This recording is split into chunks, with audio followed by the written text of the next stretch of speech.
ನಮಸ್ಕಾರ ಎಲ್ಲರಿಗೂ ಪಟೇಲ್ ಕುಕಿಂಗ್ ಹೌಸ್ಗೆ ಸ್ವಾಗತ.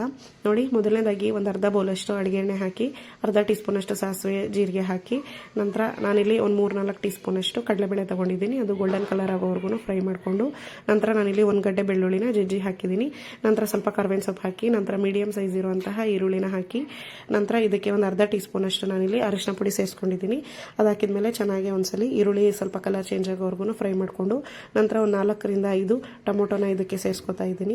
ನೋಡ್ತಿದ್ದೀರಲ್ಲ, ಇದನ್ನು ಚೆನ್ನಾಗಿ ಫ್ರೈ ಮಾಡಿ. ಇದು ಟೊಮೊಟೊ ಬೇಗ ಬೇಯಬೇಕು ಅಂದರೆ ನೀವು ಇದಕ್ಕೆ 1.5 ಟೀ ಸ್ಪೂನಷ್ಟು ಉಪ್ಪನ್ನ ಹಾಕಿ, ನಂತರ 1 ಟೀ ಸ್ಪೂನಷ್ಟು ಬೆಲ್ಲ ಹಾಕಬೇಕು.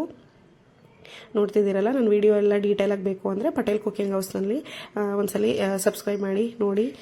ನಂತರ ನಾನು ಇದನ್ನು ಮಿಕ್ಸ್ ಮಾಡ್ಕೊತಾ ಇದ್ದೀನಿ. ಉಪ್ಪು ಮತ್ತು ಬೆಲ್ಲ ಹಾಕಿದ್ಮೇಲೆ, ಉಪ್ಪು ಬೆಲ್ಲ ಹಾಕೋದ್ರಿಂದ ಸ್ವಲ್ಪ ಟೊಮೊಟೊ ಬೇಗ ಹುಳಿ ಹೊಡೆಯುತ್ತೆ ಮತ್ತು ಬೇಗ ಬೇಯುತ್ತೆ. ಹಾಗಾಗಿ ನಂತರ ಖಾರಕ್ಕೆ ನಾನಿಲ್ಲಿ 2 ಟೀ ಸ್ಪೂನಷ್ಟು ಖಾರದ ಪುಡಿ ಸೇರಿಸ್ಕೊಂಡಿದ್ದೀನಿ. ಖಾರದ ಪುಡಿ ಹಾಕಿದ್ಮೇಲೆ ಸ್ವಲ್ಪ ಕೊತ್ತಂಬರಿ ಸೊಪ್ಪನ್ನ ಆ್ಯಡ್ ಮಾಡಿ ಲೋ ಫ್ಲೇಮಲ್ಲಿ 1-2 ನಿಮಿಷ ಫ್ರೈ ಮಾಡ್ಕೊಳ್ಳಿ. ನೋಡಿ, ಇದು ಚೆನ್ನಾಗಿ ಬೇಗ ಫ್ರೈ ಆಗುತ್ತೆ. ಈ ಥರ ಮೇಲ್ಗಡೆ ಎಣ್ಣೆ ತೇಲ್ ಬಂದರೆ ಇದು ರೆಡಿ ಆಯಿತು ಅಂತ. ಇದು ಬಿಸಿ ಬಿಸಿ ಅನ್ನೋ ಜೊತೆ ತುಂಬ ಚೆನ್ನಾಗಿರುತ್ತೆ. ಲಂಚ್ ಬಾಕ್ಸಿಗಾಗಲಿ ಬ್ರೇಕ್ಫಾಸ್ಟಿಗಾಗಲಿ ಈಸಿಯಾಗಿ ಮಾಡ್ಕೋಬೋದು. ನೀವು ಅನ್ನ ಸಾರು ತಿಂದು ಬೇಜಾರಾದಾಗ ಈ ರೆಸಿಪಿ ಒಂದ್ಸಲಿ ಟ್ರೈ ಮಾಡಿ. ಸಬ್ಸ್ಕ್ರೈಬ್ ಮಾಡಿ. ಬಾಯ್.